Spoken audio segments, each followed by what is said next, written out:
नमस्कार दोस्तों, मैं हूं मयूर परीख। डॉक्टर सीपी राधाकृष्णन भारत के अगले उपराष्ट्रपति होने जा रहे हैं।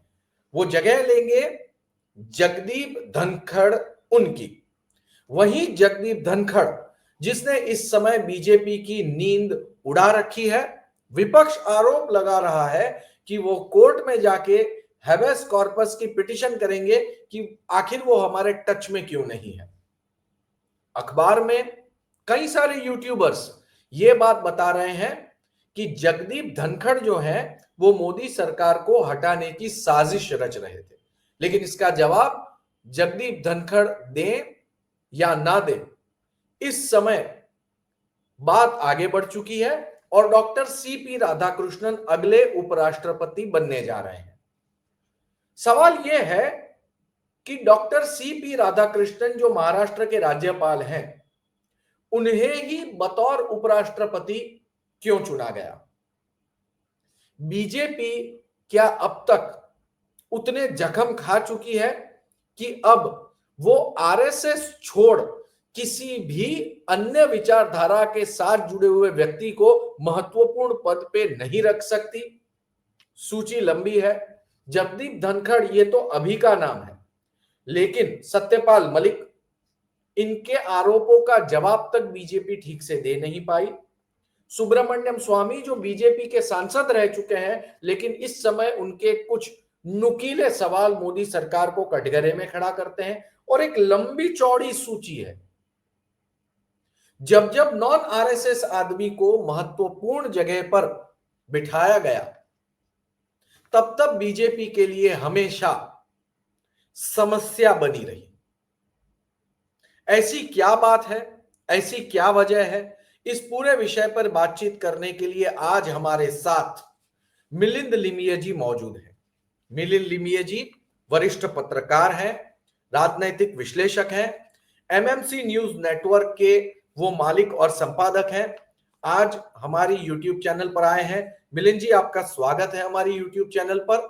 सबसे पहला सवाल ये आपसे कि आखिर ऐसी क्या बात है कि सत्ता में जुड़ने के बाद बीजेपी इन महत्वपूर्ण पदों पर बैठे हुए लोगों के पास ऐसा क्या करवाती है कि अगर आरएसएस का स्वयंसेवक न हो तो वो बीजेपी के ही विरोधी बन जाते हैं? मयूर जी, काफी पेचीदा सवाल है। अगर उसके डिटेल में जाना चाहे, दर्शकों को बताना चाहे, तो पूरे राष्ट्रीय स्वयंसेवक संघ के पूरे कार्य पद्धति को आपको समझना पड़ेगा। राष्ट्रीय स्वयंसेवक संघ डॉक्टर हेडगेवार जी ने उसकी स्थापना की है और एक वो शिस्तबद्ध, मतलब एक कैडर के रूप में काम करता है। जो सरसंघ चालक, मतलब जो प्रमुख होते हैं आरएसएस के, वो सरसंघ चालक होते हैं और वो जो कहते हैं वही सबको फॉलो करना पड़ता है या वही उसको फॉलो करते हैं। ये उनका रीति रिवाज है, ये उनकी परंपरा है, ये उनका काम करने का तौर तरीका है। अब इसमें या उनके परिवार से जुड़े हुए, अभी उनका परिवार कौन है तो थोड़ा सोचने की जरूरत है, क्योंकि उनका परिवार, आरएसएस का परिवार कौन है, तो आरएसएस का परिवार जो है वो भारतीय मजदूर संघ है, अखिल भारतीय विद्यार्थी परिषद है, विश्व हिंदू परिषद है, बजरंग दल है, या ऐसे सारे संगठन है जो कि उनके साथ जुड़े हुए या उन्होंने स्थापित किए हुए हैं। इसका मतलब यह है कि उन्होंने विविध जो उनकी जो काम काम करने की शैली है या उनके जो अलग अलग संगठन है, वो संगठन में उन्होंने अलग अलग अपने स्तर के उन्होंने अलग अलग नाम दिए हुए हैं। जैसे कि सांस्कृतिक क्षेत्र में काम करने वाली जो है वो संस्कार भारती है, सहकार क्षेत्र में काम करने वाली है वो सहकार भारती है, चित्रपट क्षेत्र में काम करने वाली चित्र भारती है। ऐसे इस तरह के उनके अलग अलग संगठन है और ये संगठन मिलकर एक आरएसएस जो उनकी शीर्षस्थ संस्था है उनके नेतृत्व में काम करते हैं। उनको काम करने की आदत इस तरह है कि शीर्षस्थ नेतृत्व जो कहता है उनके आज्ञा का पालन जैसे के तैसे करना है, जो का त्यों करना है। उसमें किसी प्रकार का सवाल खड़ा नहीं करना है या उनके किंतु परंतु नहीं रखनी है। ये उनका काम करने का तरीका है। जिनको काम करने का तरीका पसंद आता है वो उसमें रहते हैं, जो उनको पसंद नहीं आता वो उनसे बाहर हो जाते हैं। लेकिन राष्ट्रीय स्वयंसेवक संघ के साथ एक बार आदमी जो जुड़ जाता है, वैसा आदमी उस संघ के परिप्रेक्ष्य के बाहर मुश्किल से ही जाता है। मतलब एक बार उनके परिवार में जो शामिल हो गए हैं, उनके बाहर गए हैं, ऐसे बहुत सारे, मतलब बहुत सारे उदाहरण अपने को देखने को नहीं मिलते हैं। बहुत कम उदाहरण है जो देखने को मिलेंगे। अब राष्ट्रीय स्वयंसेवक संघ की कार्य पद्धति मैंने बताई, उसमें एक और तरीका है कि उनका कहना यह है कि जब-जब उनकी मीटिंग होती है, वो उनका जो इनर सर्कल होता है या उनका जो शीर्षस्थ नेतृत्व होता है, उसमें कुछ गिने-चुने लोग होते हैं। उसमें उनकी शुरुआत ही ऐसी होती है कि अब हमने यह तय किया है। इसका मतलब यह है कि हमने जो डिसाइड किया है उसके बाहर आपको कुछ पूछना नहीं है, कुछ बात नहीं करनी है। अब हमने यह तय किया है, मतलब डिसीजन हो चुका है। अब आपको उसके ऊपर कोई सवाल नहीं खड़े करने हैं। तो ये उनकी कार्य पद्धति का जो तरीका है, ये तरीका जिनको पसंद नहीं आता, उनको इसमें बहुत सारी तकलीफ है। सत्यपाल मलिक उसी में एक है, जगदीप धनखड़ उसी में एक है, जो कि ऐसे कार्य पद्धति से वाकिफ नहीं है और इसलिए उनको काम करने के लिए बहुत ढेर सारी अड़चनें पैदा हो चुकी थी। लेकिन लेकिन हम अगर एग्जाम्पल देखें, अटल बिहारी वाजपेयी सरकार थी जब अटल अडवाणी कमल निशान मांग रहा है हिंदुस्तान, इस नारे पर एक मिली जुली सरकार पहली बार जो थी वो बढ़िया तरीके से सत्ता में आई थी, तब साहिब सिंह वर्मा थे और दिल्ली के मुख्यमंत्री एचआरडी रह चुके थे। मिनिस्टर थे। एचआरडी मिनिस्टर थे और उन्होंने भी बड़ी दिक्कत की थी। तो एक्सेप्शन तो देखने पड़ेंगे और इसी के साथ एक और एक्सेप्शन है, डॉक्टर आरिफ मोहम्मद खान। ये आरएसएस के स्वयंसेवक नहीं है, लेकिन ये केरल के राज्यपाल हैं और बीजेपी और आरएसएस की विचारधारा का पुरजोर समर्थन करते हैं, खुलकर समर्थन करते हैं। तो एक्सेप्शंस तो यहां पर भी दिख रहे हैं हमें। इस पर आपकी क्या राय है? देखिए, हर रूल को एक्सेप्शन होता है। उसी लिए और एक्सेप्शन नहीं होगा तो रूल पहचाना ही नहीं जाता। मतलब हर रूल को एक्सेप्शन होता है, यही सिद्ध करता है कि वो रूल है। और इसी इसी परिप्रेक्ष्य में ये दोनों उदाहरणों को देखा जाना चाहिए। जैसे कि साहिब सिंह वर्मा भी संघ से जुड़े हुए ही थे, लेकिन उनके कुछ चीजों जैसे आप ये भी एक और उदाहरण आपके सामने मैं रखूंगा, बलराज मधोक। आपको हाँ। अगर आप ये जानकारी रखते होंगे तो बलराज मधोक भारतीय जनसंघ के संस्थापकों में से एक है। भारतीय जनसंघ ये भारतीय जनता पार्टी का पूर्व स्वरूप है और राष्ट्रीय स्वयंसेवक संघ से हटकर कुछ लोगों ने राजनीति करना चाहिए या संघ ने जिनको परमिशन दी, जिनको अनुमति दी, उन्होंने राजनीति में प्रवेश किया। तब उनका संगठन का, राजनीतिक संगठन का नाम भारतीय जनसंघ था। इसका मतलब संघ उनमें भी जुड़ा हुआ था। बाद में जाकर वो जनता पार्टी की सरकार आई, जब मतलब जब इंदिरा गांधी जी ने आनी-बानी जो इमरजेंसी लगाई थी, उसके बाद जनता पार्टी स्थापित हुई, जिसमें बहुत सारी राजनीतिक संगठनाएं मर्ज की गई या विलीन हो गई। जैसे कि उस समय की समाजवादी पार्टी थी या फिर और कही जाए तो समाजवादी पार्टी से जुड़े हुए और लोग थे। भारतीय जनसंघ था, ये उसमें सम्मिलित हो गए। उन्होंने एक अलग नाम दिया जिसका नाम जनता पार्टी था। जब जनता पार्टी बिखर गई, उसके बाद में जब उसका सब बाद में सत्ता चली गई और जैसे सत्ता चली जाती है तो उसके उसका भी एक बड़ा इतिहास रहा है जनता पार्टी का। उसमें दो संदर्भ खड़े हो गए। एक तो ये खड़ा हो गया कि इसमें आप राष्ट्रीय स्वयं संघ के साथ आपका ताल्लुकात नहीं रख सकते, ऐसा कुछ लोगों का कहना था। जनता पार्टी में जो समाजवादी विचारधारा के लोग थे, कम्युनिस्ट विचारधारा के लोग थे, उन्होंने ऐसा कहा और इसके लिए फिर भारतीय जनता पार्टी बाद में स्थापित हुई। उसके लिए भारतीय जनसंघ पहले बाहर हुआ और उसके बाद में फिर जनता पार्टी के नाम पर ही भारतीय जनता पार्टी इस तरह का नाम लिया गया। जो संघ से जुड़े हुए लोग थे, उनका नाम लिया गया। अब बलराज मधोक जो है, उन्होंने भारतीय जनसंघ ये नाम कंटिन्यू रखा। हालांकि वो इफेक्टिव नहीं रहे, बाद में राजनीति से ही बाहर हो गए।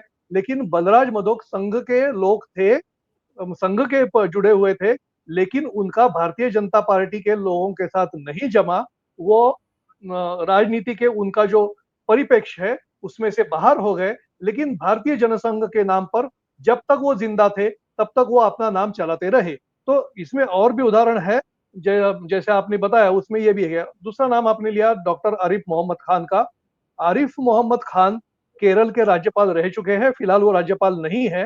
वो आते हैं पश्चिम बंगाल से, लेकिन उनका जो उर्दू के ऊपर बहुत गाढ़ा अभ्यास है, और उसके अलावा कुरान के ऊपर उनका बहुत ज्यादा उन्होंने बहुत सारे संशोधन किया हुआ है। संशोधन नहीं कह सकते उसको, एक काफी अच्छी उनकी पढ़ाई है या काफी उनका अभ्यास रहा है उस बात के ऊपर। तो वो आरएसएस के साथ उनके तार क्यों जुड़े, ये एक सबसे बड़ा सवाल होता है। देखिए, ऐसा है कि आरएसएस में एक आपको पता होगा, तो इसमें अल्पसंख्यक समाज की एक विचारधारा रखने वाला एक समाज जुड़ा हुआ है। इंद्र कुमार जी जो राष्ट्रीय स्वयंसेवक संघ के एक बहुत बड़े प्रचारक है, वो ये जो वाहिनी है ये चलाते हैं, जिसमें मुस्लिम लोग शामिल है, जो अपने आप को भारत के मतलब हिंदुस्तान की मिट्टी से जुड़े हुए कहते हैं। और उनका कहना यह है कि हम पाकिस्तान से जुड़े हुए नहीं, हम मुस्लिम हैं लेकिन यहाँ के मूल निवासी है। तो हमारा जो जिसे कहते हैं कि हमारा जो स्नेह है या हमारी जो ईमान है, हमारा जो ईमान है वो इस मिट्टी से जुड़ा हुआ है, इसलिए हम संघ के साथ जुड़े हुए हैं। और डॉक्टर आरिफ मोहम्मद खान भी उसी परिप्रेक्ष्य में उनको देखा जाना चाहिए, क्योंकि उनका भी कहना वही है कि हमारा बाबर कोई नहीं लगता, हमारा औरंगजेब कोई नहीं लगता।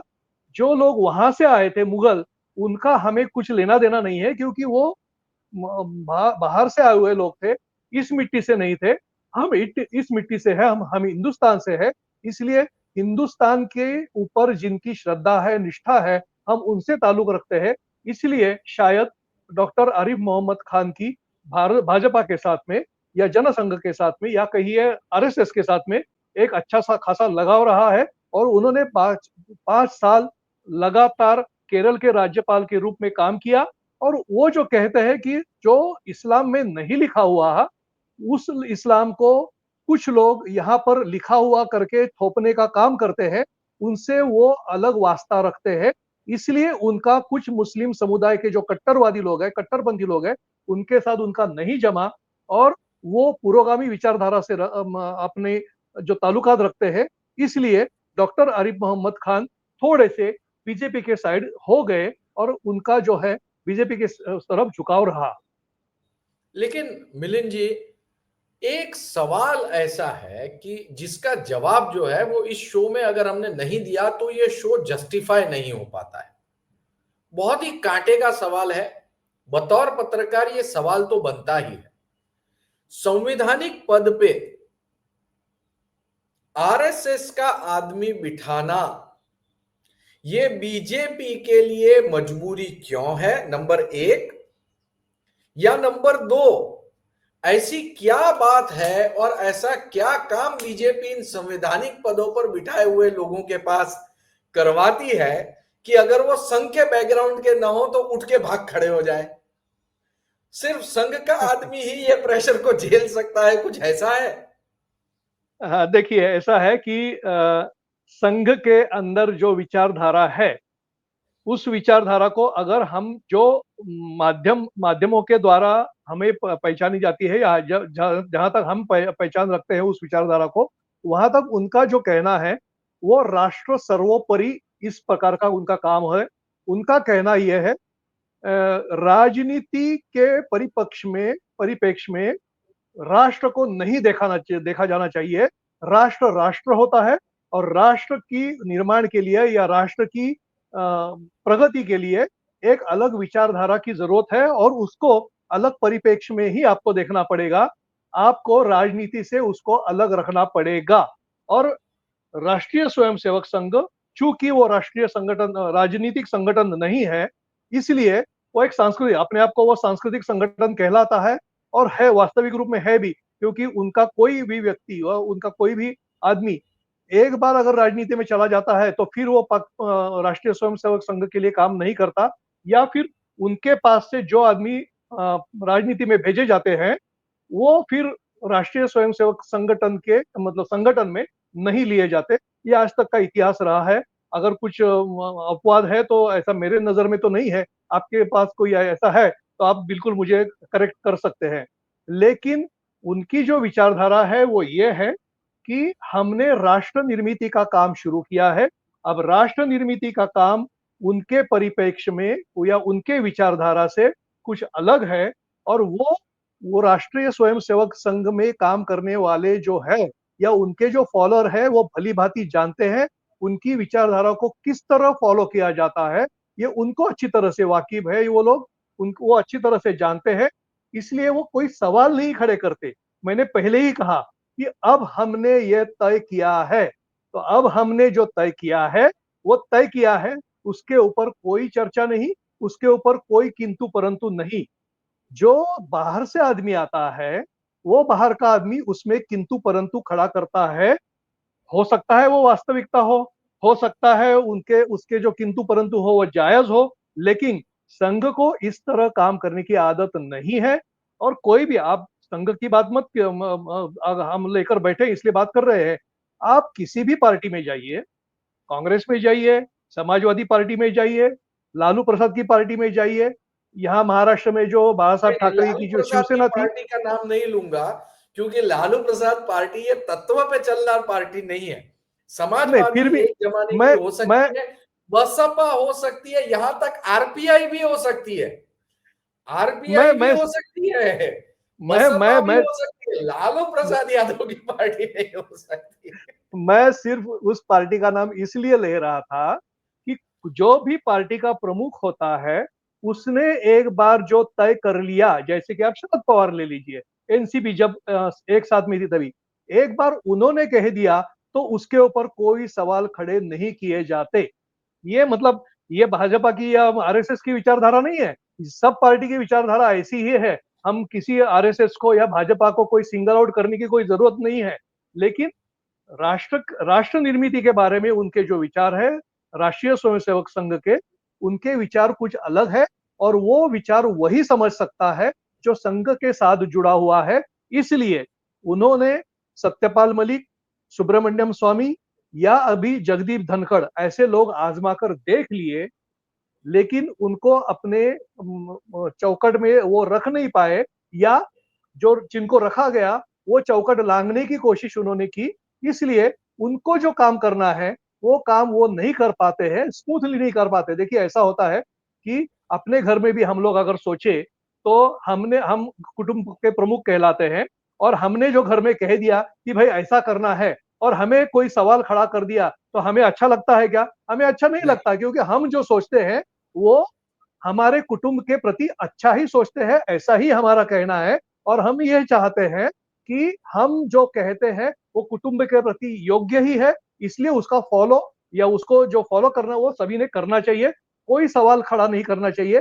जैसा हम सोचते हैं वैसे ही संघ सोचता है, वैसे ही बीजेपी सोचती है, वैसे ही हर राजनीतिक पार्टी सोचती है। इसलिए बिना सवाल खड़े किए जो आगे बढ़ता है या उनकी जो विचारधारा है उसको आगे बढ़ाता है, ऐसे लोगों को ही वो महत्वपूर्ण पदों के ऊपर रखना अब पसंद करेंगे। और इसके आगे संघ से जुड़ा हुआ आदमी ही घटनात्मक पद पर बिठा हुआ या बैठा हुआ आपको इसके आगे नजर आएगा, ऐसा मुझे लगता है।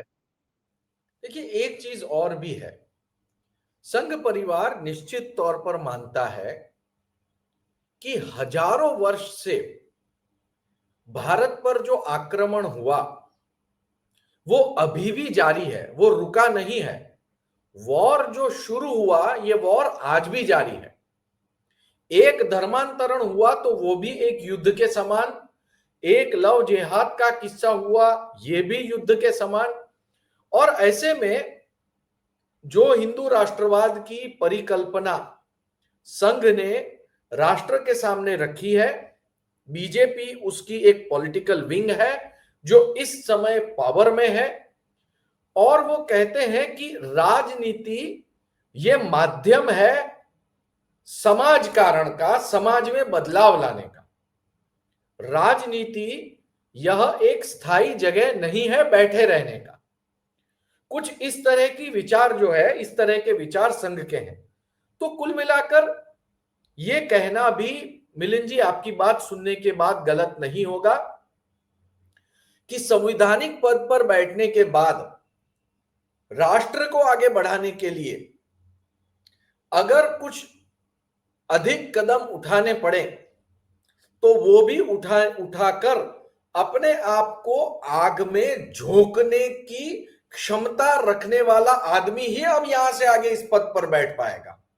अब देखिए, मैं एक एग्जांपल देता हूं, मनोज सिन्हा जी जो कि कश्मीर के राज्यपाल हैं। जब टेररिस्ट अटैक हुआ और 26 जितने पहलगाम में पर्यटक की मृत्यु हुई, तो उनकी मृत्यु के बाद में जब लोकसभा का सेशन शुरू होने वाला था, उससे पहले उन्होंने पूर्ण रूप से अपनी जिम्मेदारी ली कि यह मेरी जिम्मेदारी है कि मैं पर्यटकों को संरक्षण नहीं दे पाया, और मोदी सरकार के बचाव में उन्होंने खुद अपनी खाल जो थी वो उनके सामने बिल्कुल आकर के वो खड़े हो गए। क्या ये एक उदाहरण है मिलिंद जी? इसी प्रकार क्या मैं सही दिशा में हम हमारे दर्शकों को बता रहे हैं, यही वो उदाहरण है?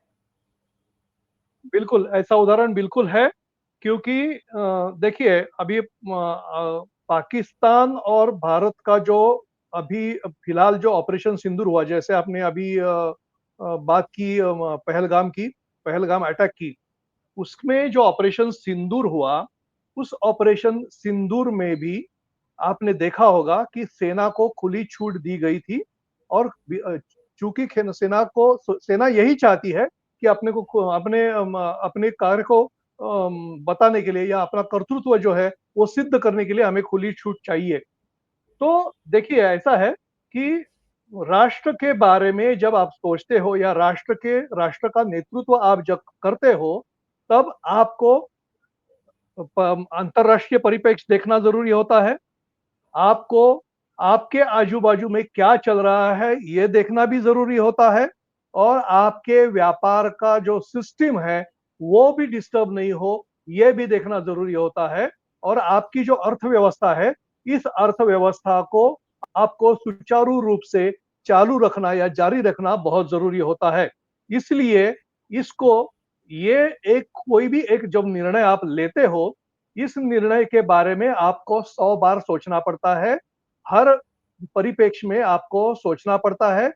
हर दृष्टिकोण से आपको उसके ऊपर जो उसके परिणाम आएँगे, उस परिणाम के ऊपर आपको विचार करना पड़ता है।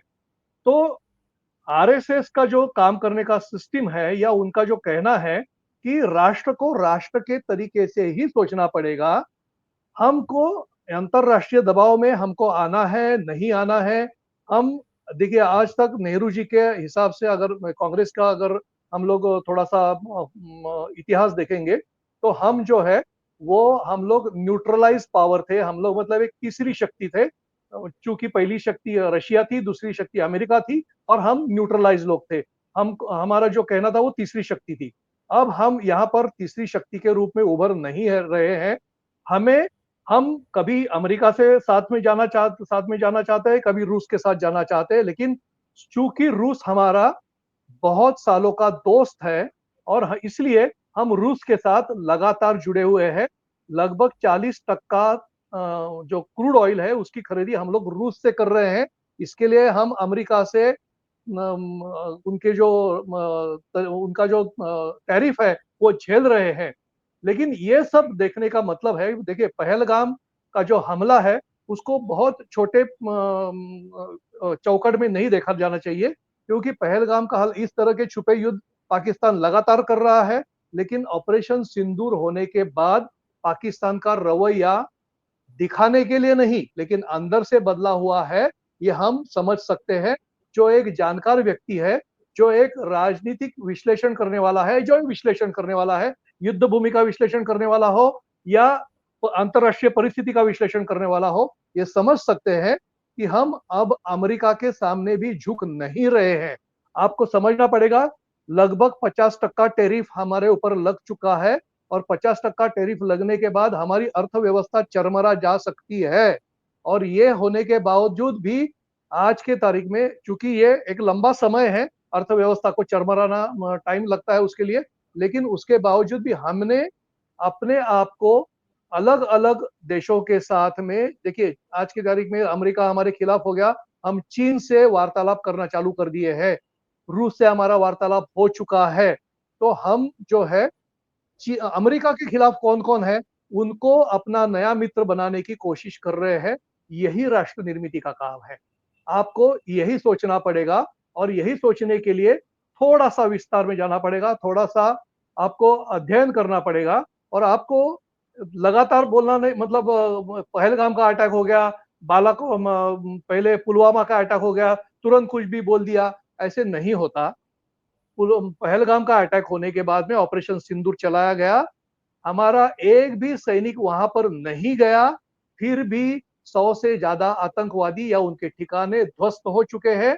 और एक सबसे बड़ी बात इसमें आपको समझना पड़ेगा कि जो हवाई अड्डे पाकिस्तान के हमने ध्वस्त किए हैं, वो हवाई अड्डों में से कुछ अड्डे ऐसे थे जिसमें पाकिस्तान के हवाई जहाज नहीं थे, अमेरिका के हवाई जहाज थे। वो अड्डों को हमने ध्वस्त किया है। इसका मतलब हमने सीधे-सीधे अमेरिका को चेतावनी दी है। अब ये कुछ लोग कहेंगे कि ये गलत है, ऐसा नहीं है, वैसा नहीं है, लेकिन आपको थोड़ा समझना पड़ेगा, आपको थोड़ा उसके लिए आपको थोड़ा अंदर जाके उसका विश्लेषण करना पड़ेगा। अमेरिका भी समझता है कि भारत को इस तरह दबा नहीं सकते हम लोग, क्योंकि भारत भी एक अण्वस्त्रधारी देश है। चूंकि हमारी अण्वस्त्रधारी क्षमता जो है, हम डिटरेंट है, हम डिटरेंट का मतलब है हम पहले अण्वस्त्र वापर नहीं करेंगे, हम पहली हमारा जो है वो हमारी ओर से इस्तेमाल नहीं किया जाएगा, लेकिन हम चुप भी नहीं बैठेंगे।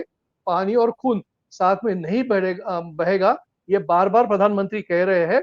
मेरा आगे जाकर हो सकता है कि मैं जो थोड़ा-सा ज़्यादा कह दूँ, लेकिन मेरा जो अनुमान है, वो ये है कि आने वाले 370, देखिए आप 370 कलम जैसे हट गया है, ऐसा लग रहा था एक बड़ा हौवा करके खड़ा हुआ था कि 370 अगर हट गया, तो इस देश में क्या होगा?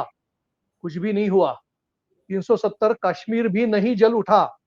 370 में पत्थरबाजी भी अब नहीं हो रही है कश्मीर को घाटी में। बोलने का मतलब ये है कि ये कदम जो उठाया गया 370 का, जानबूझकर पूरा अभ्यास करके, पूरा उसके ऊपर पूरा विश्लेषण करके, पूरा डिटेल में जाकर किया गया है। और बलूचिस्तान में जो हो रहा है फिलहाल, बलूचिस्तान में जो होने वाला है आने वाले लक्ष्य में, उसके ऊपर थोड़ा ध्यान रखिएगा। हो सकता है पाकिस्तान ऑक्यूपाइड कश्मीर फिलहाल जिसे हम कहते हैं, वो आने वाले कुछ समय में हमारे पास आने की स्थिति पैदा हो जाएगी। ऐसा मुझे लग रहा है, ये मेरा अनुमान है। हो सकता है कि मैं थोड़ा ज़्यादा कह रहा हूँ, लेकिन उसकी स्थिति बनी हुई है, ये मेरा कहना हाँ है। इसलिए हाँ। राष्ट्र निर्मिति का काम, देखिए मैं ये नहीं कहता हूँ कि राष्ट्रीय स्वयंसेवक संघ के लोग ही ये सब कर सकते हैं, लेकिन राष्ट्र के लिए कुछ अलग सोच रखने वाले लोग ही ये कर सकते हैं, इसको आपको मानना पड़ेगा। यानी कि जो इतिहास बनाता है वो हेडलाइंस नहीं बनाता, हेडलाइंस बनाने वाले कभी इतिहास नहीं बनाते। मूलभूत रूप से ये पूरा विषय, ये पूरी की पूरी लंबी चौड़ी आधे घंटे की जो चर्चा थी, वो चर्चा का मकसद ये था कि हम हमारे दर्शकों तक ये बात पहुंचाएं कि आखिर आरएसएस के साथ जुड़ा हुआ आदमी ही क्यों बीजेपी संवैधानिक पद पर बिठाती है।